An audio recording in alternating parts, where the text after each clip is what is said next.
Thank you for having me here today. I just want to share a little about my life and why I'm so excited about future.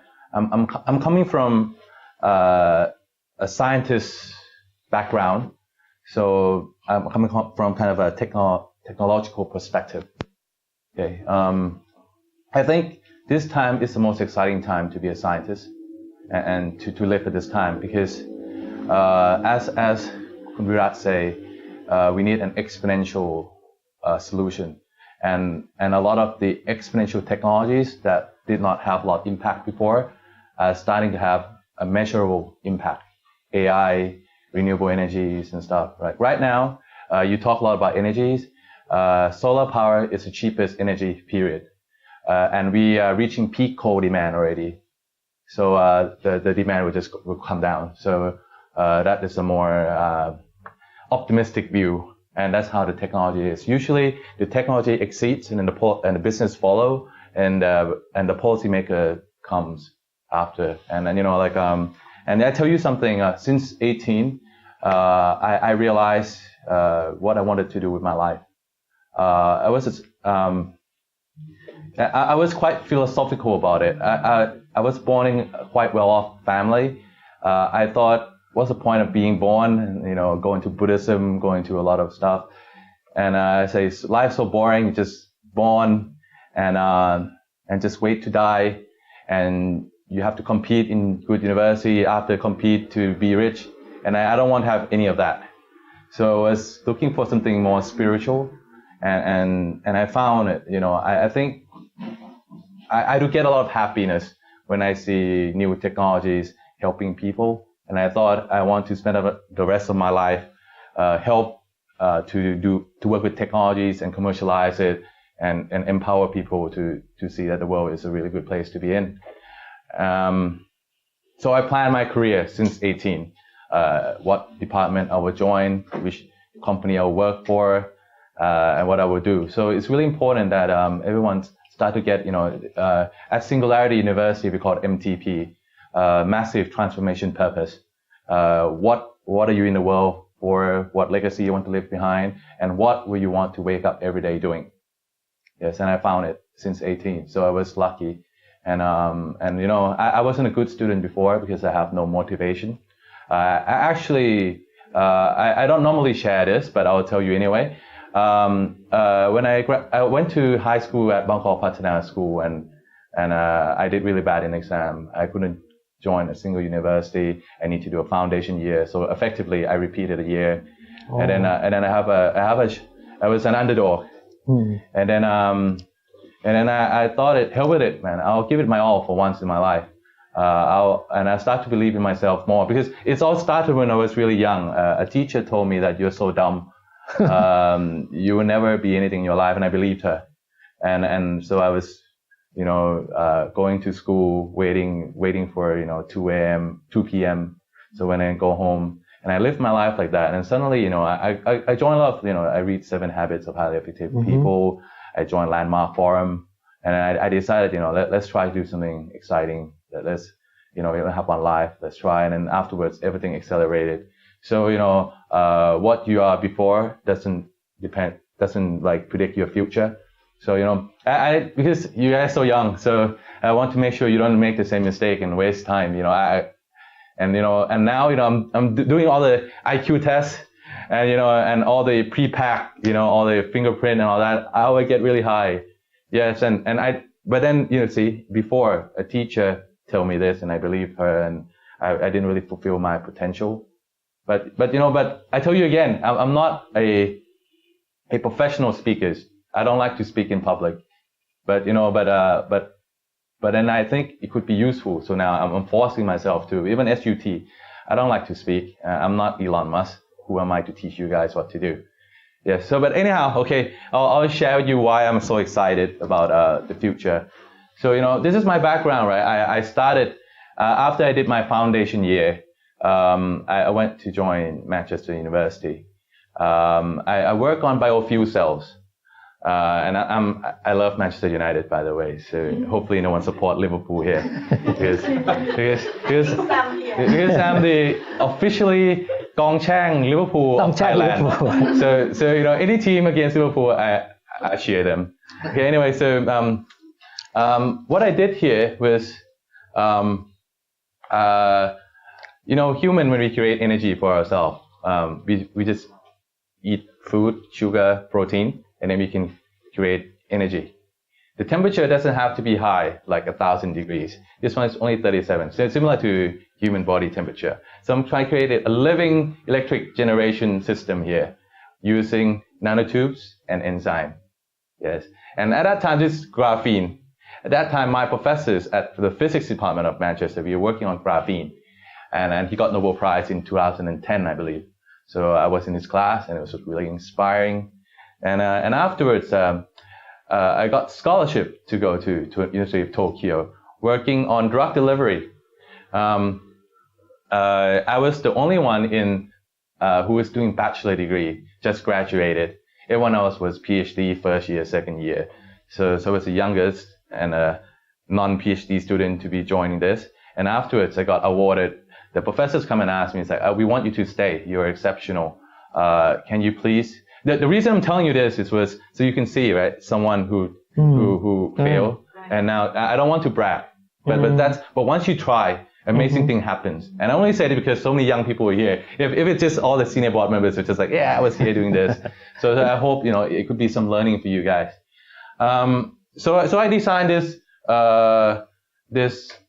ball with all this self-assembly chemical, PEG, PIC is polyiron complexome, and this thing is a smart molecule that will take the cancer drug and deliver it to the cancer cell. Because if you see chemotherapy, people get super tired because it kills everything in your body, every fast-growing cells. But this will deliver it to the cells, cancer cells, so you don't kill every healthy cell. So some people die from chemotherapy, but not from cancer because they get so tired. So that's what I did in Tokyo University. And I put cholesterol here to try to stabilize the molecule some more. So you see, I was really deeply technical, but it was planned too, because I realized for me to help commercialize science, I need to have an experience throughout the spectrum. Basic science in physics, a little bit more of applied in bioengineering, and all straight to engineering, policy. I was in NIA too, National Innovation Agency. And now working at a company, doing IPO, and now our group of company just invested in a blockchain company. We're doing Bitcoin exchange and doing ICO. So now I'm quite complete in terms of the kind of spectrum of knowledge. I'm not really good at either one of them, but I know enough to know who is good and actually help people do it. So I planned this. This is not a 1 year thing. I planned it for 10 years. Because this is where I want to be. So it's really important to have a map of where you want to be and slowly plan towards it. Because anything big and worth your life, it doesn't take a year. It's a marathon. Yes. So and after it, I went to Cambridge. I was part of the Cambridge MIT Institute. So it's a joint program between Cambridge and MIT. Before we used to have classes in MIT as well. But my year was the first year they stopped going to MIT, but then we have professors from MIT coming here and teaching us about commercialization of technology. So the first year I did nanotechnology enterprise, and second year I did technology policy. That's when I learned about system dynamics and real options and complexity sciences. Yes, so I was in 4 departments. I was in Department of Physics, I was in Department of Materials, Department of Engineering, and the Judge Business School. And I work with those two, and I during free time, instead of partying around, I already have my goal. I want to learn how to commercialize science. I consulted with Oxbridge Biotech Roundtable, and iTeam is the commercialization framework from MIT. So during free time, instead of going drinking, I went for them consulting on top of the work. Because in Cambridge, professors say, you have so much work. Do not take an extra job. And I ignore them. And I was struggling a little bit too, because it's that much work. And not only that, because Cambridge compressed everything to a year. So in the US, it's 2 years. So my friends during the classmate, they were from MIT, They were from Stanford doing their bachelor degree. They struggle as well. That's how much work there is. But then I realized this is the opportunity not to be missed. And I learned that, you know, how Red Bull say, you should not drink more than 2 Red Bull. I had like 10 just to make sure. So you don't die from it. So don't get scared. Yes. And then this is a company that I consulted. The most famous one would be, if you use Apple, you have it. They're the company that designed the low energy processors inside your iPhone. So low energy. So this one is, they make the best processing power per energy unit that's being used. So they're much more advanced than Intel in that regard. Yes, and BioLine is a bioreagent company. AQ is the microfluidics encapsulation company. So I consulted for all of them during my time at Cambridge. Yes, so so that was Cambridge. And after, when I came back, I worked for Mattel, a toy company. If you know, because I was the throughout my life, I have been really lucky to meet a mentor, really successful businessman, and they trust me. At that time, I was 21, 22, pretty much your age. There's the president asked me, this new technology, gas-induced semi-solid, is it a go or no go? It's up to you. It's your choice. And I was like, hey, I'm only 21. And he's like, but you are the only material scientist in the whole of Mattel, Thailand. So I did a presentation to the board, and I recommended them to go ahead with the project. So it helps Gisco, a Thai company with a world-class technology, to move on to the next step. So they get the first funding. They start to, so I know Dr. Jesada really well. He's also my hero, my mentor. Yes, and I've seen him grow from zero. So now his company made 100 million last year.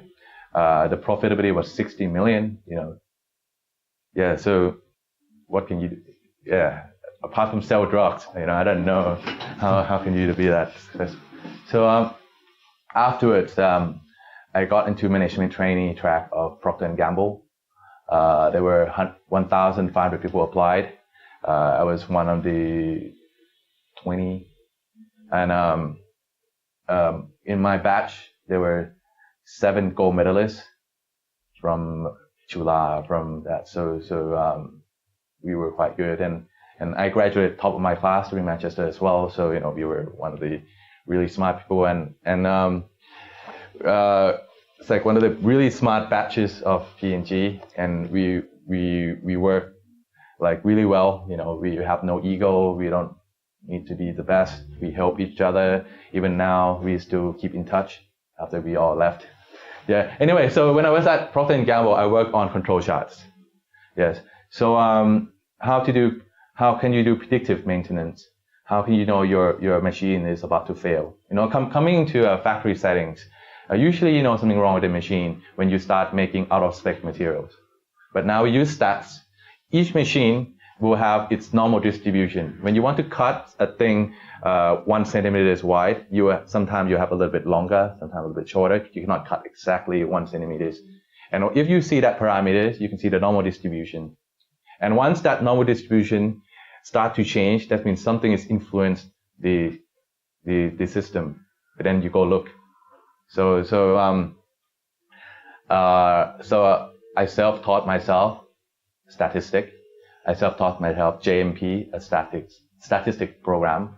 I talked with the programmers about how we can directly pull the information from SAP and make it into a graph.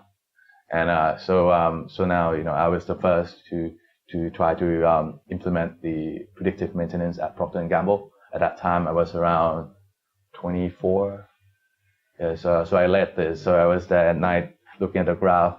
And I hate SAP, you know, I was like, I hate statistics, but the chance came and I tried and I self-taught myself to do this. And now I'm leading, I'm now working for my dad, the boss, the big boss is at Siam Ratchathani. This is our new building.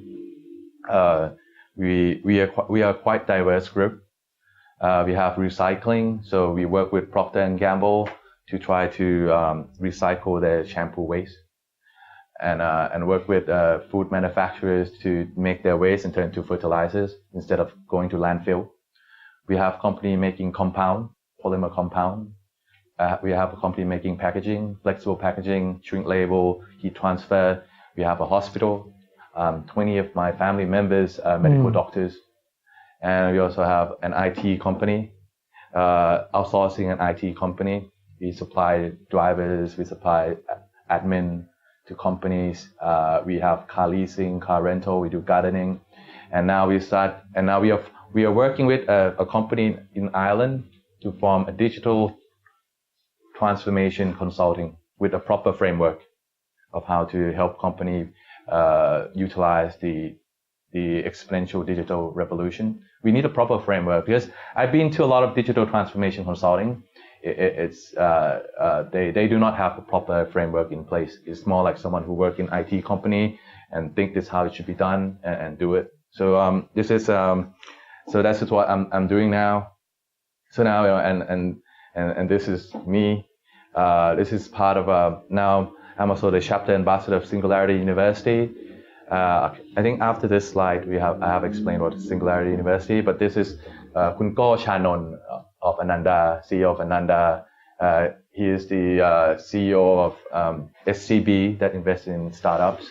We have a SAP Asia Pacific CEO, and we have the person who look at new tech from Deloitte. So I was looking at this sometime I'm still a bit surprised, as I'm the youngest in this group of people. I went and gave talk to like 80 news agent, and I wouldn't have thought I don't think this was possible. You think about it, I failed in high school, and now I'm with all these guys who are like 10 years older than me and who are really successful. So I think you need to really believe in yourself, and things will come. Try your best once the opportunity comes, and you need to stay humble, really. And I'm not saying this because when I came back from Cambridge, I was quite arrogant actually. And then once you learn, once you're humble, you really work really hard, and then people like Kun Virat will give you an opportunity, and that's really important. Yes. And okay, so Singularity University is a think tank, right? The climate change, poverty, water supply, food, all that. It's the global grand challenges. And before, it was not possible because the technology is not ready to let us solve it. But now we're at the intersection. So the two founders, he's Peter Diamandis. He runs X Prize Foundation. So it's like a prize incentivized model to give money to people who solve grand challenges. So winners will get 15 million. And his challenges range from cybersecurity, education, food, healthcare. So he's the guy who wants to drive change. And on the left is Ray Kurzweil, Director of Engineering of Google. He is one of the first person who pioneers artificial intelligence. So they're forming, with all these technologies coming, how can you get people to start working on it, using it, educate them about it for people to start solving grand challenges. And solving grand challenges, it's also a really good business opportunities too. If you are solving a billion people problem, so we are trying to inspire other people to do it. And then I'm happen to be the ambassador for Thailand and trying to spread the news, everything. So this is all the grand challenges that we're doing. Just saying the chapter which I'm the leader of in Thailand, our formal partnership with SU. Right now we have over 100 chapters now. I think it's 117. We have over 30,000 alumni who is working on exponential technology. So, let's talk about exponential technology. Like before, we live in a world that's local and linear. We haven't had the brain upgrade since 10,000 years ago. So we're really good at thinking in a linear way. Yes, but Kun Virat just say earlier about system dynamics, systematic thinking. It flows here, it flows back here, add to the flow. It's really complex. We're not good at it. We tried with the global warming model with MIT student and Cambridge student, which we meant to be quite good. And we got it all wrong because we are not really good at thinking in a system dynamics, exponential fashion. before then, not everything is interconnected. Everything that affects you is in your walking distance away. But as you know now, it's global and exponential. Everything is interconnected. Everything that's happening in North Korea will influence what happened in Thailand. Stock market, everything, and you can see with Jeff Bezos inflating stock prices. He didn't build an extra factory. He didn't build anything, but the news, the expectation, the optimism of his company can make his wealth fluctuate really high. Yeah, so just a thought experiment for you to try to understand the magnitude of the exponential tech. If I ask you to walk 30 linear steps, right, and you say one step is around 1 meter, you would think 30 meters. You usually guess right where you would be around about. But if I ask you to walk 30 exponential steps, as in 1 step, 2 step, 4 step, 8 steps, right? 30 exponential steps. The guess is, for me, I thought at most it would be to Japan, right? Even though I'm mathematically trained, but I could not be more wrong.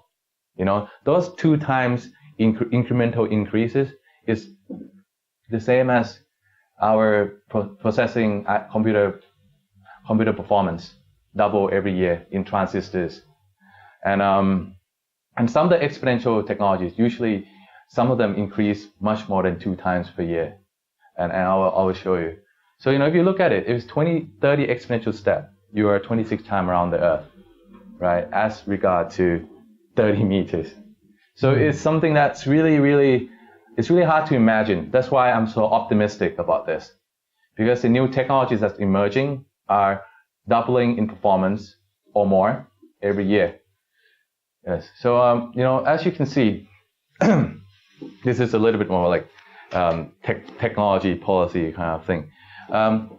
During the first step of a new technology, it'll be deceptive. People would think the performance is not there. It will not do anything good. For example, the first solar energy, right? You thought it's too expensive, no one will use it. But once it reaches this crossover, it will exponentially increase. You see this in many industries. I have some example for you to see as well. And and usually people overlooked it. For example, the digital photography, right? At first, it was quite bad. Big gap between the current technologies and digital photography. But it's doubling in performance every year. And suddenly the resolution of the digital photography become good enough, and then people stop using traditional chemical-based photography. And if you can see, usually when it's go exponential, and then it will become linear, right? So all the technology, the computer from before, it used to be exponential, become linear. So a lot of the time, you need new technology will need to be around to keep that movement at exponential. Yes. So you can see this is the beginning, and now it's linear off, and then the new technology will come along to keep it an exponential.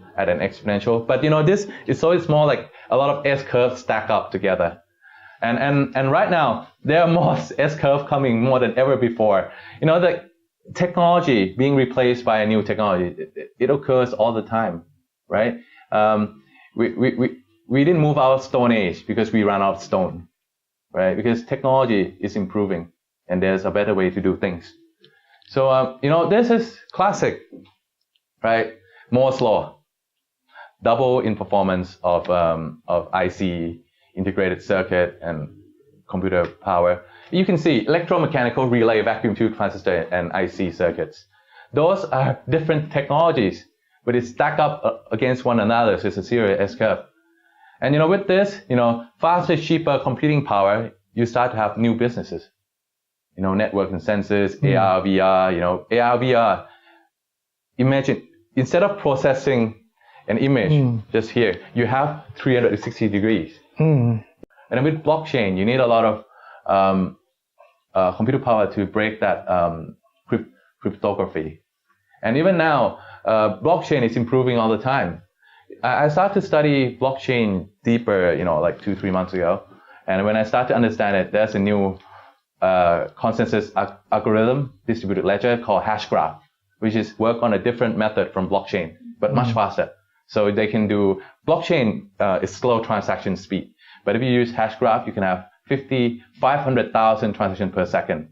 So it's improving. The computer scientists are working really hard.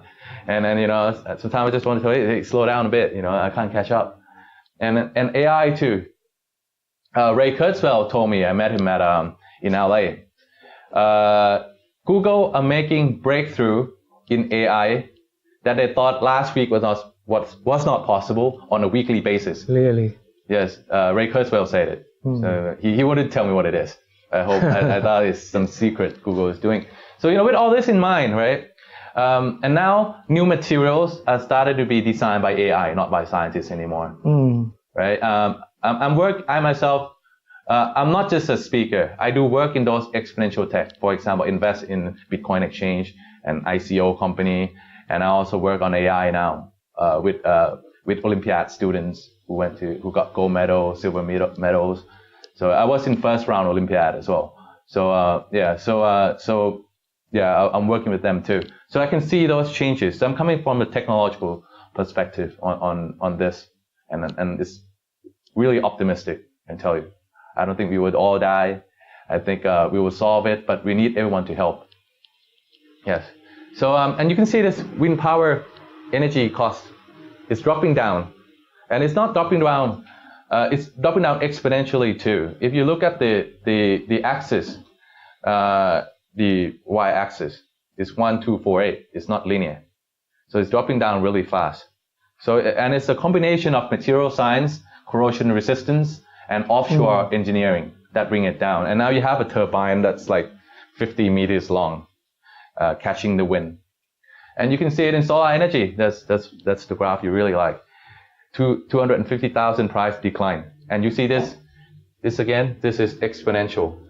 Yeah, like it's multiplied by 2 each time. So it's not a linear graph. So it's dropping down really deep. So now it's cheapest. The crossover starting now is the cheapest energy period. Gas power plant, there were gas power plants being designed and built in India and in China. 20 of them, they cancel it to build solar energy. Really? Yes. And right now solar energy, now we're using polycrystalline silicon or amorphous silicon. And there's a more efficient one called gallium arsenide. And also there's some team developing perovskite crystal that bring the efficiency up to 40%. So that will bring the price down even more. Optimistic. And this one is the EIA for battery price, right? EIA is the energy something department of the US. Right now, Tesla bring the price down than EIA thought was ever possible. Right? This, the EIA, how many PhDs from MIT, from Stanford or whatever, how many MBAs, how many policies? They got it all wrong. So now Tesla is successful doing it, bring it right down to that price. Because the battery is an essential component to full electric economy because you need to store it somewhere. And also, Ajahn Warawat, he's working on supercapacitor. If you don't know, battery and capacitor do have its pros and cons. Battery can store a lot of energy, but it's slow at charging and it has low charging cycles. So if you use your mobile phone, you like usually it lasts for, after you use it for 2-3 years, the battery start to run out really fast because the charging cycle limits is around like 1,000 times. So 365 times 3, so you usually get for 2-3 years. But supercapacitor is 100 times that, 1,000 times that. It's in 100,000s of charging cycles. You will have a battery that remain at high capacity for a longer time. And also, but then with capacitor, it charges quick, a lot of charging cycles, but it doesn't have high energy density. So you need a big supercapacitor. So Ajahn Warawat, he got into a front cover of Nature Materials. which is one of the most highest impact journals in the world. He's working to change that. He's working to make supercapacitor store energy at similar densities to normal battery. So another optimism, a Thai guy. Yes. And this is cost per genome, right? This is Moore's law. The cost for full genome sequencing completely destroy Moore's law, right? So now we start to sequence right down to the fundamental understanding of all the living organism. And since it's so cheap now, we can do it to almost everything. And so this is my own optimism. And actually, it's so cool how you talk about Watson and Crick. They were at Cambridge. They were at Cornwall and Keys College, really close to where my college is. And also Craig Winter. Craig Winter is now doing a healthcare firm now that I'm also working with to license it to Thailand to work with our hospital group. Craig Winter do a full genome sequence of everyone plus full body MRI and correlate this genome sequence equal this MRI to understand to do calcium score, to see your risk of having Alzheimer's, whatever disease, you name it. So you can do more of a predictive rather than, oh God, I got cancer. Oh God, I'm going to be in Alzheimer. So you can slow the symptom down. So you see, even human health, we are so advanced now at understanding, and it's the combination of biology, genome sequencing, and AI, because they're using AI to correlate genome sequence with physical attribute. Yes. So you see, with all these exponential technologies, you can see company growing really fast. Right now, for a company to be a unicorn, it takes much faster time. Amazon took 10 years. Microsoft took 10 years. Amazon took 4 years. And Magic Leap, less than a year to be valued at $1 billion US. Because you see, the world are interconnected and they're using exponential technology to scale. Magic Leap is using VR. Because VR is going to be the new exponential tech that will change the world. It will change the way we think about traveling. And right now, X-Prize, Peter Diamandis just launched an X-Prize avatar 4 months ago. And the $15 million US prize was sponsored by All Nippon Airways. Because they think that would disrupt them, right? If you have a VR with a haptic suit that you can go to Japan, go to New York in 1 second, do you really need to travel there? Right? If I can wear a VR at my home and came here and do this presentation and you see me like this, I'm not touching you. Do I really need to drive here to see? So you see, a lot of competition are coming from outside. And with Elon Musk, a rocket company, who would have thought a rocket company would now be competing with a telecommunication company after he's sending a network of 4,000 satellites, beaming 5G speed internet, borderless, and how are we going to collect tax? How can we block the sky, right? So now a rocket company is going to compete with telecommunication company. So so disruption is now coming from places that you never thought was possible before, and also but then it's bad for the big companies, but it's good for consumer. Yeah. So overall, it's still an optimistic thing. And I want to talk about this. Yeah, this is a good one, right? Yeah, because technologies make something that's scarce become abundance. For example, before genome sequence, before it was only for the rich, and now it's like 1,000 baht, 1,000, 2,000 baht, and it will be lower.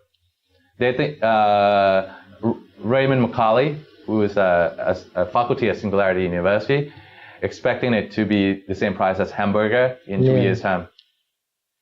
Yes. So you see, this is a really good example, and it's a slide I took from Peter Diamandis, right? Our king, when he went to visit Napoleon III, he get to eat his dinner on aluminum plate, because at that time it was more expensive than gold or silver. But then from our development of technologies, extraction from bauxite, it's become so cheap that now we're lining our window frame with it. Yeah, and it worth nothing. Same with electricity, same with light, and same with international call. You know, now international call is free. Right. Before, during middle school, I was in Australia, and when I call my mom, it's so expensive, and now it's free. You see, so technology is a good thing. And and now 3D printed house. I know you guys work on 3D printed technologies. 3D printed technologies enable us to do some structures that the subtractive manufacturing was not able to give before.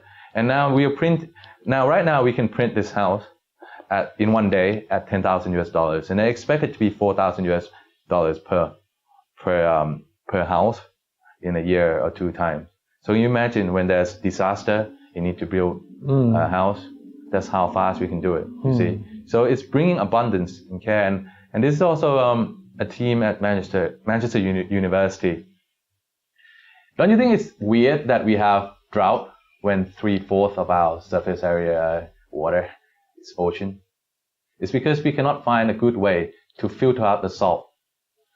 A cheap way to filter out the salt. Right now we have diaphragm system. We have a big company in Israel doing desalination. But with this graphene, it will make it cheap enough to do it and actually help people. So water will not be an issue anymore. Yes. So I think this Professor Ragu. Yes. So and also this is clear. Internet connection is really important. It's important in a way that it will power our IoT, Internet of Things, and also it will help us to be able to make VR work because the data is so high. And at the same time, with internet connectivity brings education. And I think right now, Africa, after this is launched, before you want to have internet, you need to have big cables running around. And if it's beaming from satellite, that means Africa will skip a revolution. They will no longer need to lay down the cable. They will straight away get access to the 5G connection speed. That will have an educational program powered by AI. It will be all tailor-made. They will see when the student make a mistake here, the best way is to make them follow this worksheet to train them to increase their ability better.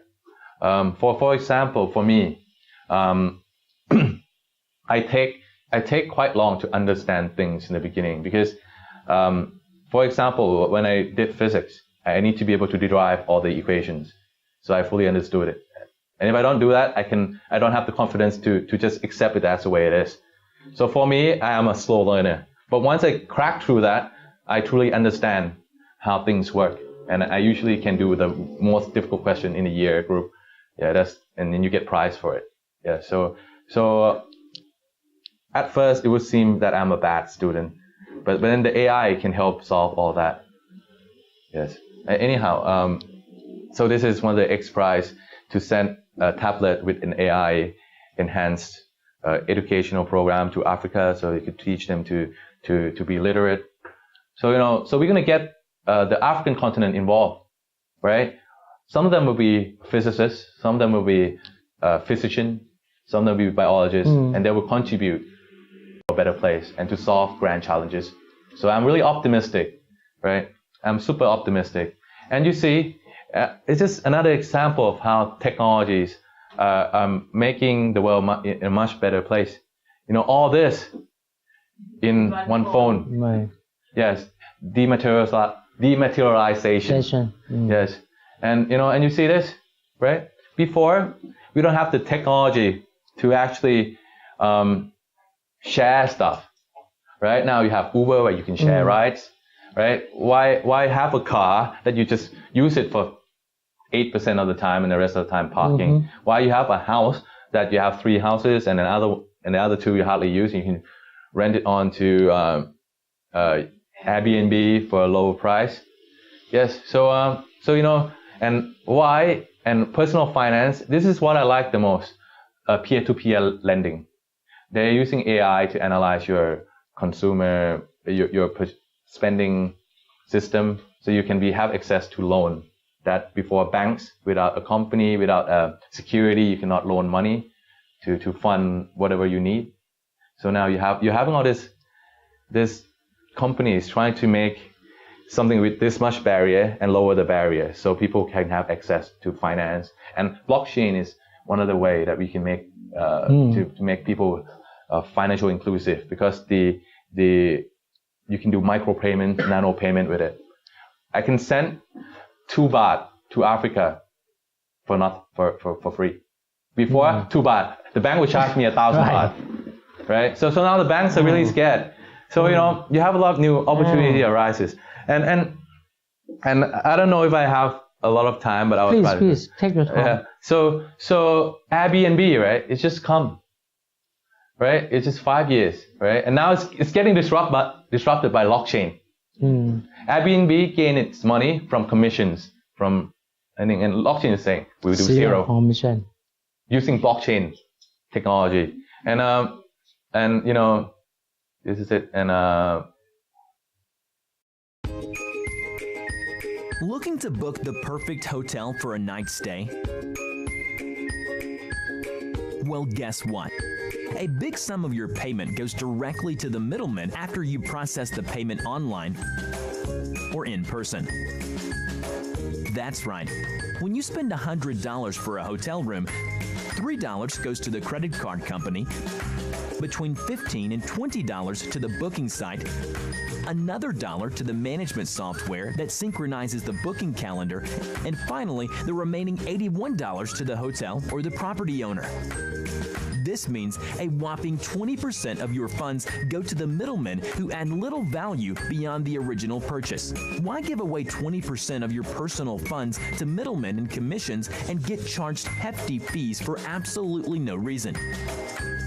Wouldn't you rather spend it on a pina colada, an extra meal, or the movies? That's where we come in. Introducing Lockchain. Lockchain is a 0% commission on revenue ecosystem that substitutes all middlemen.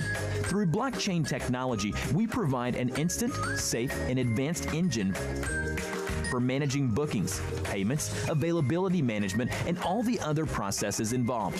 This way, hotel and property owners can receive the same amount of money while clients can enjoy up to 25% lowered prices. All other forms of payments will also be accepted, whether cryptocurrencies like Bitcoin, Ethereum, or traditional like the US dollar will have a slight commission ranging from 1 to 3%. But if you buy our lock tokens, you have an immediate payment method for your hotel booking in our marketplace, while simultaneously raising funds for our project. Since lock tokens are a native part of our ecosystem, we can provide a big fat 0% in transaction cost to you. Isn't that wonderful? Enroll for the pre-sale that begins on the 26th of September and enjoy a heavily discounted price of the lock tokens, which can immediately be spent on booking hotels and short-term rentals. ก็อยากให้เห็น real world application ก็เลยครับผม ทีนี้ครับมองว่า disruptive อะไรที่มันให้ what you perceive in say from 10 years 50 years from now what would be the most disruptive technology that could come in AI by far in what particular area every area AI now is reading I'll show you computer vision later. And the AI company we're working on, I'll tell you too. So it's next slide. Can I get back to that? Yes. And this is something that's really refreshing. I met him in LA as well. Sebastian Tarun. He was a professor in AI and computer vision at Stanford University. And at the same time, he's working for Google on their autonomous driving vehicle project, Waymo, right? He tried for fun putting his course online, so other people can join the course, right? From his course, yes. And I think you like this too. Yes. And he invites other students to take his course to submit their coursework. And guess what? Top 30 people who submitted their coursework were not from Stanford. They were from Indonesia, Vietnam, Sudan, Somalia. You know, so he sees that there's so much potential in this world. If you only have a will to study, and he wants to unlock it, so he quit Stanford and just work full time on Udacity, making nano degrees, making the content as good as possible. So you know, I tell you now, location is not an issue. It's your heart. Were you willing to, after work, go into nano degrees instead of going to like pub, bars? You're willing to spend that money instead of buying Louis Vuittons, Hermes, Patek Philippe, and actually invest on a really interesting game of making the world a better place and solving grand challenges. So it depends. I get more kick from that. So I don't like cars, I don't like watches, and I'm just trying to try to solve some of the grand challenges. It's a lot more fun. Trust me, you can try. And Recult, it's really interesting too. This is a Thai guy, by the way. He went to MIT.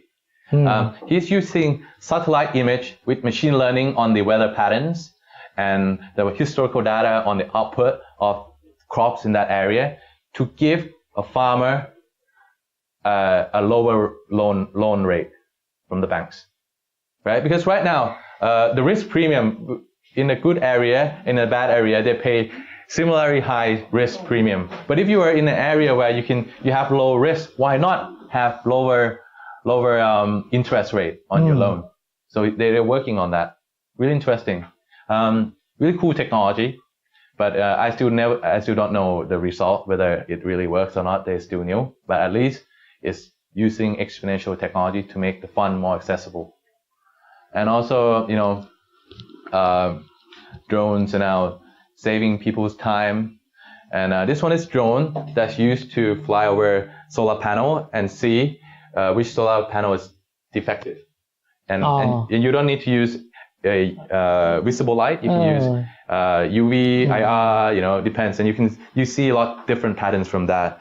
And this will save time and, you know, so, and drones are now doing dangerous work. Instead of fixing this high electric cable, people climbing up, you're using drone to start doing it now. So China is a leader of this, much better than America with the DJI.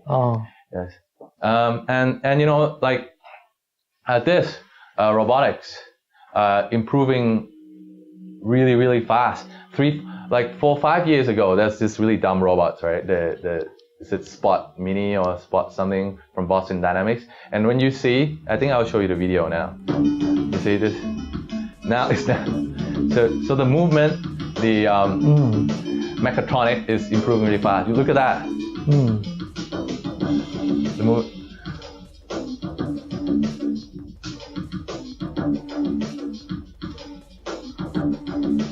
Yeah, this was before, in 2009. Less than 10 years from that. Yeah. But scary thing is, what happens if they use it for weapon? Why? The drone for weapon. This kind of robot for weapon.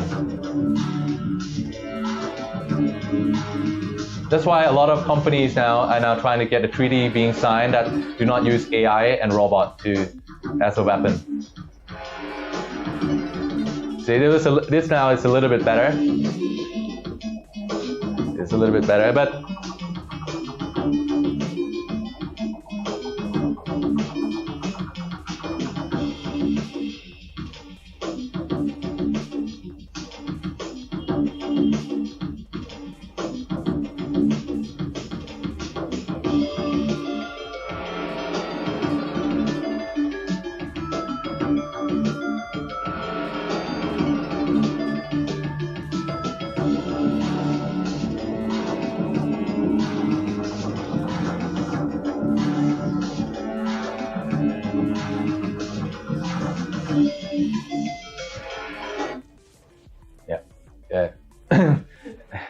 so it's improving exponentially.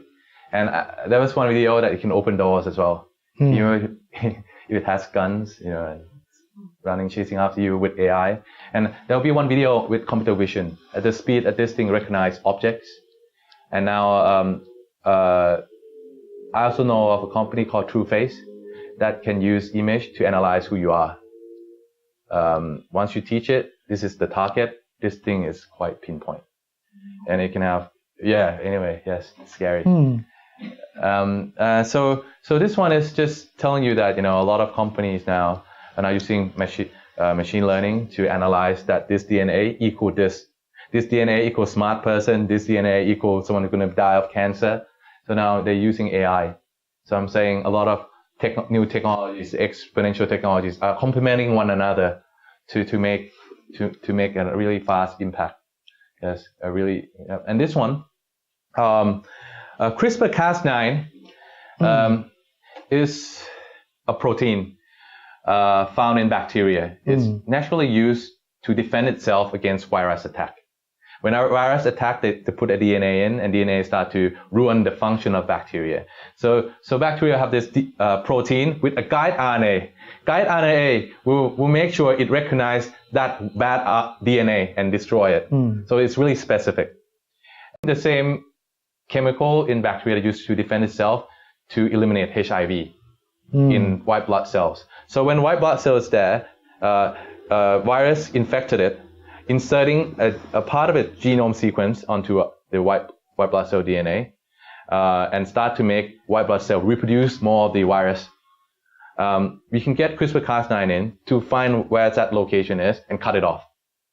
And the white blood cell is now healthy again. So you see, it's much better than normal antiviral drug. This is really targeted, really specific. And same with CRISPR-Cas9. I did cancer research before, and now the most recent thing they did was usually when we have cancer all the time, but then usually our white blood cell can detect it and destroy it. But sometimes to one level, it camouflages itself that our white blood cell cannot see where it is and destroy it. Right now, they taking white blood cells, use CRISPR-Cas9 to modify it so that it's smarter, and send it back to our body to destroy what was invisible before. So it's a much more targeted method than what I did. So I think cancer should be eliminated soon. Isn't that? How many years? I think with standard FDA, it takes tens of years. But now China, they just have no disregard for any of that. They just do anything. So maybe it will be faster. Because with CRISPR-Cas9, right? You can modify an embryo. This has been done before. An embryo with chronic diseases, a death sentence, an embryo with Down syndrome, destined to live a life of we call disability. They take CRISPR-Cas9, cut out that extra pair of chromosome out, and they can do it already. But now China is trying to do it with a live human with all the cells. They're doing it now. So for example, I have a muscular dystrophy that destined me to live to 30, and then I will start to lose control of my muscle. You can start injecting CRISPR-Cas9 to modify your DNA of a full-grown human. It's not fully done yet, but China is trying it, and then they will reach that before the U.S. because they have no ethics committees, and the FDA passed it, trying everything. So overall, it's really I'm full of optimism about the future. Yes, and obesity. Right now, there's so many evidence, right? That let me explain. Microbiota. Before the paradigm used to be the healthiest human being is the one without bacteria, virus, and parasite. That's not true. It's about how can you live in harmony. The mitochondria in our cells that's responsible for energy production are ancient bacteria that's got captured by our cell long time ago. So we have more bacteria cells inside our body than our own cells. So how can you live in harmony? And since now genome sequence is so cheap, they start to sequence everything in our body. Microbiomics. Yeah, Biomics.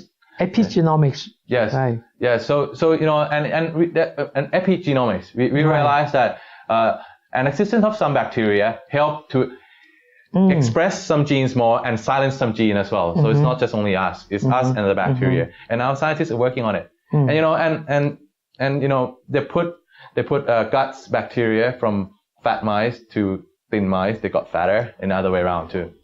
And it's not only just physiology, also your cognitive. They took they take gut bacteria of a mice that kind of a little bit stupid, the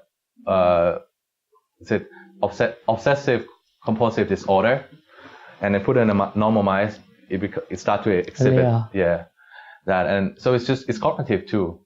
And sometimes they're actually I heard from Naveen who run a startup on this.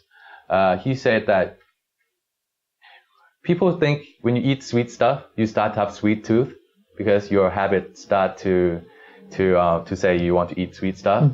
But he say it's the other way around, right? When you start to eat sweet stuff, the sugar-loving bacteria start to grow more, and it sends signals to you to eat more sweet stuff. So we thought we were in control of the bacteria, but actually they're in control of us. But now there's a lot of research being done on this. Yes. So so this is his kit. Obesity, diabetes, heart disease, Alzheimer's, mental health, autoimmune, all that are linked with microbiome. Yes. So we are going towards that way too.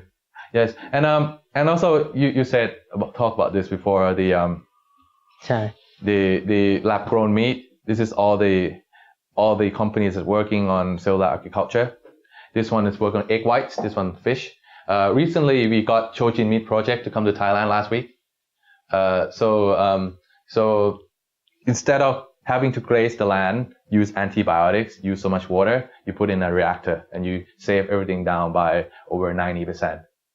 Yes, but right now the growth media is still expensive. But soon, people will start to engineer bacteria to produce the growth media, the price of water. So I'm optimistic on that. So you see, this is what it is, the lab-grown meat after it's being cooked. Yes, and this one is using AI to analyze X-ray and MRI images, and it's 50% more accurate than doctors, 50% more. And this is being said by the doctor himself, Daniel Kraft. He will be, if you guys join the Singularity Summit, Bangkok Summit, Daniel Kraft will be here too, talking about this. And then you start to have AI for hiring. So when you do interview, it will analyze your face. This is live. It's called. There's a new study called not actually new, but. And what they tell us. They tell you emotions of the interviewer. Are they excited, disgusted, fear, happiness, and sadness? There's a thing called micro gestures. It's happening at 1/25 of a second, and it's the movement of your muscles, and it's not culture related. It's uniform throughout all culture, and you cannot fake it. For example, one of the micro gestures is that when you're excited about something, your pupil dilates. Can any of you control your pupil to dilate? Yes, you cannot. So this is analyzing the face. For example, if there's this question for an air hostess, a passenger puke on himself, how will you solve the problem? Please say it. If her face show extreme disgust, extreme anger, maybe she's not right person to become air hostess. So you see some of the application. Yes. So and this one, I met them in Silicon Valley too. Is how can you put a person in to be digital? They're using AI to analyze the way you answer question, using AI to analyze the way you move your face when you talk. So basically, I can have a digital version of myself online. Yeah. So and this is some of the things you can kind of do. Sure. So they're using AI to map the image. So they use AI to study President Putin, all the videos, and see when he say this word, this muscle move, and start to generate this image. So before, right, you used to say, I don't believe you, show me the picture. And now you know that's Photoshop, right? You don't trust the picture anymore. And towards the end, you start to say, show me the video. And now, what can you trust? Right. At this age, there's so much information. What you need to learn how to filter it. You need to know where's the reliable resources, and do not trust stuff passing around online. You never smile. Yes. So I would get stuff from mom saying, do not do this. And I would have to go to PubMed or Science Direct to say the research from University of Minnesota, from Stanford, didn't mention any about this. It's relevant. So you need, now I don't know which one is harder, finding info from before where the info is really scarce, or now having all the info and actually need to filter out what's true and what's not. Yeah, so this is, exponential growth, also exponential disaster. This is the photo taken from analog. Once it reached around this time when the digital photography started to have enough resolution, people just quit really fast. And blockbusters as well. When the internet speed started to get fast enough to deliver HD, people start going to borrow from blockbusters. Yes, and stress again. I really like this picture because it shows that disruption happened long time ago. It's not the thing that's just happening now, right? This is the only 1900 in New York, and now within only 10 years, right. 15 years, you don't see horse carriage anymore. It happens, but now it's just much faster. So before you hear about AI, autonomous driving vehicle, blockchain, it's like, we have 5-10 years. Now I'm like, God, okay, I look at it every 2 months to see how it goes, monitoring it. Yes, and also with 3D printing. Before you need to print like a line, like a printer. And now I know startup, VUS or something, they print 2D at the same time. They've raised it up in 2D. And I see, as a physicist, I know that wave, you can do superpositioning. And I think maybe you can print 3D at once. Just by having two wave superpositions, so it's high enough to cure some region.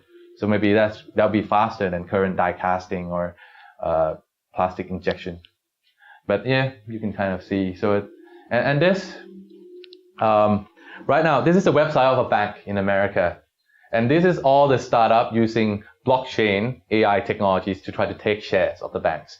That's why the banks are now so scared that they start to do their own startup. Yeah, because they seeing this. Everyone want to debundle a bank. Yeah, yes. So you see, now banks are so scared, and they even got so scared that they make our money transfer 0%. Because they have no choice. Yes, so I like it. I don't like banks. Yeah, so it's kind of like that. So the giants, and then and you have all these startups everywhere using the latest technology, and now and autonomous driving cars. You see, autonomous driving car, you have levels, right? So level 5 is the full automation. Right now, all Tesla cars have hardware to do full automation. It's just a matter of regulation. And if you question how fast, how much more superior it is to human, you see this video. So that's how fast they can recognize objects. And they're using this technology, computer vision and AI, to power the autonomous driving vehicle. Yes, so I think you get the point of how fast it is. Yes, and also, so now I'm going through all the technologies, really interesting technologies.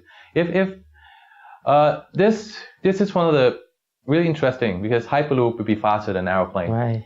Right, and it will go right into the city center because you don't need to have all this landing area and stuff. So people will be willing to stay further from the city center. So together with autonomous driving vehicle from before, land price in the city center would drop for the first time.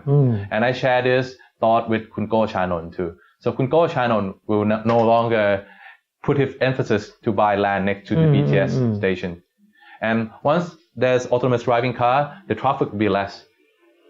Yes, because people making mistakes and the traffic flow will be more coordinated. using AI or the central computer. How long will it take from here to Chiang Mai with using Hyperloop? Oh, wow. 20. Because it's going at 1,000 plus.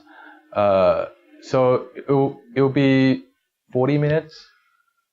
40 minutes. Mm-hmm. And you can see Sydney to Melbourne 54. And Right. but then the thing that's even more interesting, this is still not a leap, right? It's almost the same as a plane. But then if you think about to Chiang Mai, you need to go land on the airport, and then you need to transit to the city center. This is right in the city center. Right. Yes, and if you look at this, Uber Elevate, right? I met the product director also in Silicon Valley. The regulation they're doing, this is a drone, helicopter drone, Mm-hmm. right? Now Ananda is making sure all his buildings will have a place for drone to drop, so he can get a little money from profit sharing with Uber for letting them park and pick up passengers. The regulation and the process is going through, all the lobbying is really far now. So in California, they will start to have this within a year. Mm-hmm. Yeah, so it's really fast, and you cannot imagine. You thought it's sci-fi. Now sci-fi is coming fact for being reused. Right, Tesla technology. Max speed. 27 Mach. Kind of like, wow. Everywhere in the world in less than an hour.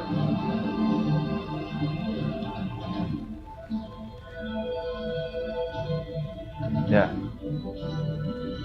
39 minutes. Yeah, so right now there's some issue with G-force. Right. When you go down, up and down, can human really stand that G-force? But I think if they map the trajectory carefully, I think we can get away with it. But everywhere in the world for less than an hour.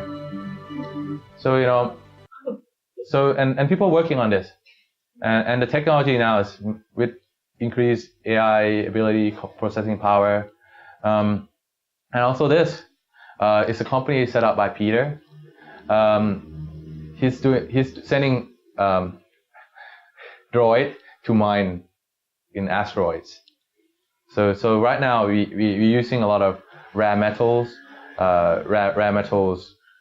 for IC production, and it's running out. So he's planning to use this drone and get it from outer space and bring it back to Earth to produce computer chips and stuff. And also those kind of asteroids also have a lot of water, methane, and all that. So we can use it to refuel rockets in space, and doesn't have to come back to Earth. So that will complete our space exploration. But it's the best time to be an innovator. Everything is getting cheaper. A lot of free library.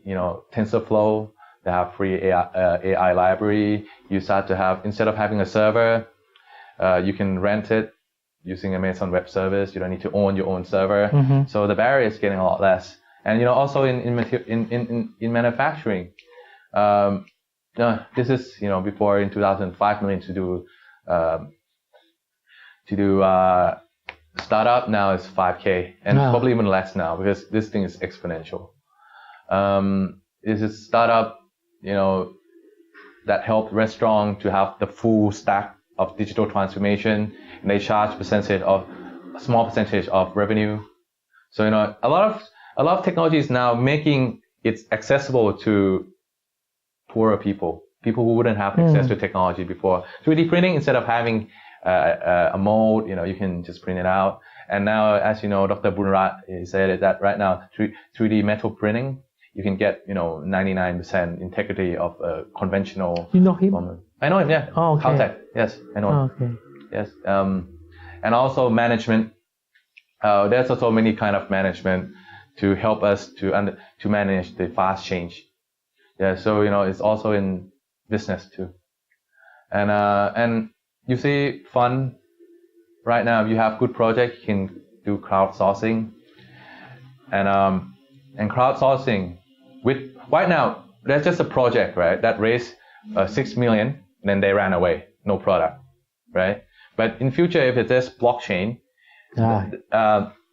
his crime will link with him forever. People will value what they say more. Yes. So you see, you start to see all the different technologies, bringing more trust. When there's more trust, the price we pay to make sure people do what they say decreases, and it's making us a lot more efficient. And and this again, I want to leave this. This is the most important, because even though I work in frontier technology as a researcher before, I used to think that the world is becoming a worse place. I start to think that should I have kids? Because you can see crime everywhere, you can see terrorism and all that, but that's the news. We pay 10 times more attention to bad news and good news, and news are doing it, so we consume it like a drug addict. So once we consume it, they can sell their news, their media, but it's not true. And even I, a scientist, I start to feel through social media, through everything, but in reality, we have this point called amygdala. It's the thing that amplifies bad news. Because before, in a local and linear life in the forest we live, you need to pay more attention to the fact that there's a tiger near your area than a nice tree full of apple ripening. But now we are not in that forest. We don't have tigers or lions chasing after us. We don't need that part of our brain anymore. So you see this. I took this from various sources, OECD, UN. Poverty is going down really fast. Child labor in decline, mortality rate decrease. All these diseases are being eradicated through our technologies, through the vaccination. Homicidal rate drops. Average year of education increase. Literacy rate also increase. And fatality due to mobility decrease. And this will go down to zero after this autonomous driving vehicle. Mm-hmm. So there will be no more drunk driving or slapping during the drive. Mm-hmm. And natural catastrophe, we respond to disaster much better, much faster due to interconnectivity.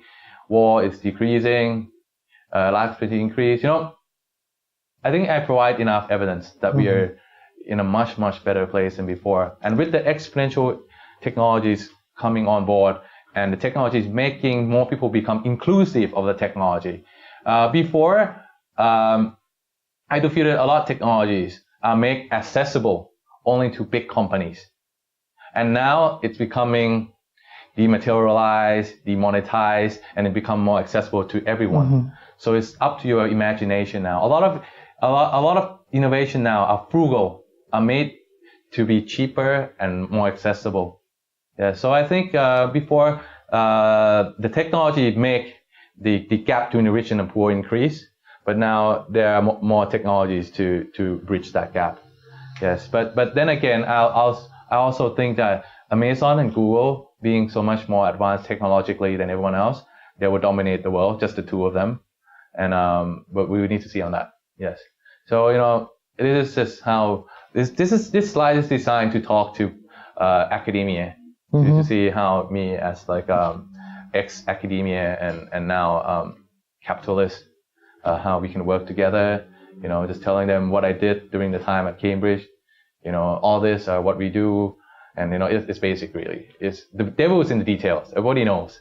Yeah. How can you? You went through this with Dr. Bulat, right? I mean, have he seen this? Yeah. I've talked to him all the time. Okay. When I declare I want to do this, I talk to him too, and he's an important part to what we do. And in future, when we start to invest, we probably need him to be our expert, help due diligence in 3D technology and all that. Yes. So I'm in. I know all these people. If the technology is good, I can create a project, help them look in engineering. Because when I was at Procter & Gamble, I do feasibility stuff, so I know how industrialists think. And I'm also part of YPO. YPO, there's 25,000 of us, and combined revenue is 6 trillion between us. So for top 100, half of them is in YPO Thailand. So So that's how I know Primago, Branda, Kun Art is in there. Yes, and he's a lot of people now, and I'm in YPO for less than 8 months, and from my technology background, the YPO made me become the assistant learning officer. So now I am planning curriculum to teach those legendary CEOs about technology. Yes, and I'm one of the youngest in YPO Thailand, and the youngest in the XCOM.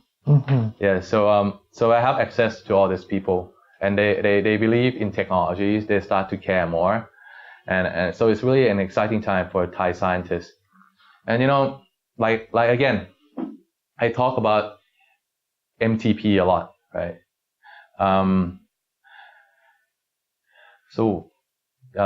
What legacy you want to leave behind? Once you can do it, you have purpose in life. I think the greatest gift someone can give, even a company, is to make sure that their students, the employee found the MTP. I'm more happy if my staff find the MTP and realize that my company is not where he can fulfill his MTP, right? And he go out and he work for someone else and then fight that grand challenge. I'm more happy that way than he coming every day wishing it's Friday in the evening, right? And the interesting thing is that people do not get inspired by the past or the present, right? You can see this thought experiment really well. People are more happy on Friday evening when they're at the office than Sunday evening when they're at their home resting, because we get inspired by the future. And the only reason you can get inspired by the future is to find your MTP. What are you good at? What you want to do for the rest of your life? And what cause matter to you? So I found my MTP during 18 and I slowly working my way towards it.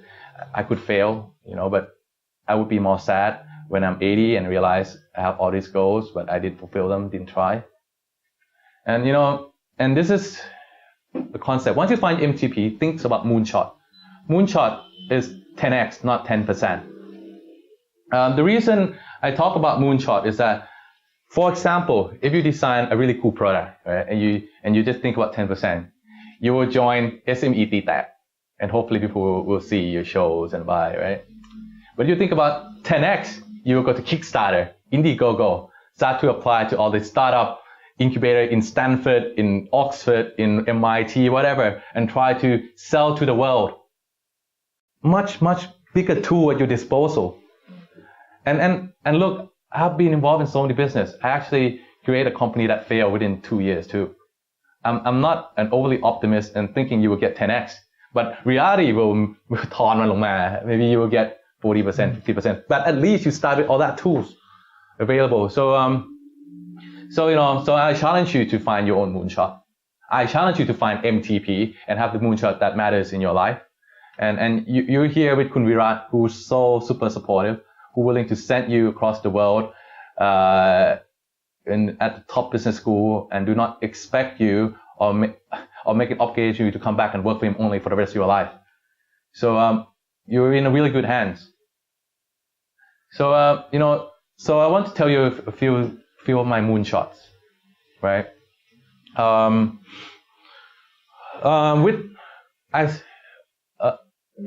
Yeah. Thank you. คือพูดเยอะมาก I'm nearly done. So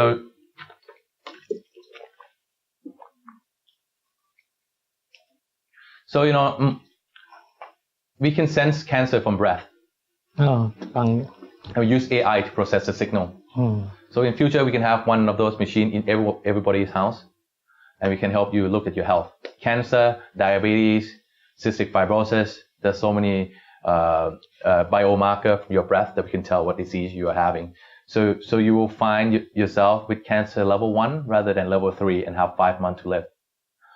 This is especially touching for me because I tell all the team members that our company means so much more than just detecting disease. We effectively putting grandparents at their granddaughter's grandson's wedding, instead of having just their photos. Like for me, my granddad passed away from cancer 3-4 years ago, and I love him to bits. I wish he could be at my wedding, but but unfortunately he will not be there. So we are much more than that. So this kind of thing drives us. We have meetings every Sunday because everyone still have full-time job. We start to do first product. When we have cash flow, we start to raise fund to get people here to do full-time. And I made mistakes before, right? Startup, SME, big companies, company in stock exchange, company, multinational companies do manage themselves differently. You can never run a big company using SME strategy and vice versa. Just like you can never run, Al-Qaeda can never manage their troops like American fleet does and vice versa. So we are really working this from my failure experience, making a startup fail to start slowly, taking steps really carefully, do not implode, do not explode, do not increase the capital expenditures or fixed costs. So I'm learning. Yes, so this is what we're doing, and we will enter the market first using an indoor monitoring because it's not about health. So there's less regulation barrier. We're talking Hatari Electric now, and maybe we'll go to Mitsubishi or Dyson. And right now, under the ceiling, there might be some water pipe leaking, right? And it starts to have mold and everything here, and start to spit out cancer-inducing agent or some chemical that make your health become worse off. But then you don't know that it's there. Our sensors can sense it. The volatile organic compound released from those dangerous microbes. And, yeah. Yes, and another one is that we invested $1 million into this Thai company. The CEO of Garena is there. We have Goldman Sachs ex-director also there. We're all young, early 30s, and we think blockchain, distributed ledger, will increase financial inclusivity of the people. For example, I can do QR code and say donate to me. Right? You can go straight direct to him to scan through cryptocurrency instead of going through the banks, you're going through the NGOs, and I don't know whether it reach there. So we can create this ecosystem. We think we create a greater financial inclusivity. That's why we're doing it. And this company have Bitcoin exchange, have a community, Siam blockchain, and we also do ICO service. And also we're going to invest in company using blockchain to bring the price down and make it more accessible to everyone. Yes. So that's another moonshot. And another one is that you talk about team. This is fund that we are trying to raise $20 million for, invest in deep tech in Thailand. So we are trying to do it two ways: invest abroad, bringing technology into our LP so they can use exponential technologies in solving whatever they want to solve. Another way is finding Thai startups and using our network, global network, and help to raise funds for them so they have money to pursue what they want to do. So we have a lot of VC partners, some of them 100 million euro and stuff. So if we invest, they can follow on, and we're trying to form an ecosystem. To be honest, it's really tough. Kun Kit run the biggest accelerator in Thailand. They outsource accelerator for Krung Si and Port Waterfall is a regional. Kun Bo both of them are คุณหมอที่เสื่อมสมรรถภาพทางแพทย์นะก็ they don't work as a doctors. They're more IT, and Kun Bo now went to HBS, Harvard Business School, and now working as a private equity researcher for Morgan Stanley. And then me, I'm an engineer scientist, so I will bring more of a technological due diligence. And through my network with the Thai scientists, I will use him to help diligence the deal. So we want to invest in more of a deep tech rather than marketplace, and technology that could solve the grand challenges. So maybe we will fail raising $20 million US. Maybe we'll fail, but at least we try. And the team have full respect for one another. We complement one another. I'm more scientific than those two, and Kun Bo working in Morgan Stanley. she knows all this deal flow, know how to set up a fund. Kun Kit having all connections in Southeast Asia, so we can say, if you let us invest, we'll help you scale in Southeast Asia. So we all have bits and pieces. It's not like 1 + 1 + 1 = 3. It's a lot more than that. If 1 + 1 + 1 = 3, then why do we have to work together? Just stay apart, Yes. So I would like to end my presentation with this quote. It's a quote from Peter Diamandis again. So before anything is a truly breakthrough, it's a crazy idea, and we are being really crazy right now. AI in Thailand, not a chance, man. You guys are just a holiday spot. $20 million, not a chance. Who's gonna give you that much for kids, 3 kids playing business? But we try anyway. And if we can do it, then we'll be proud of ourselves. And so please remember this. Yes. So thank you for listening. It has been really long, and I'm in the barrier between you and lunch. So I would like to end here. Thank you. Okay. Thank you. Thank you very much. Thank you.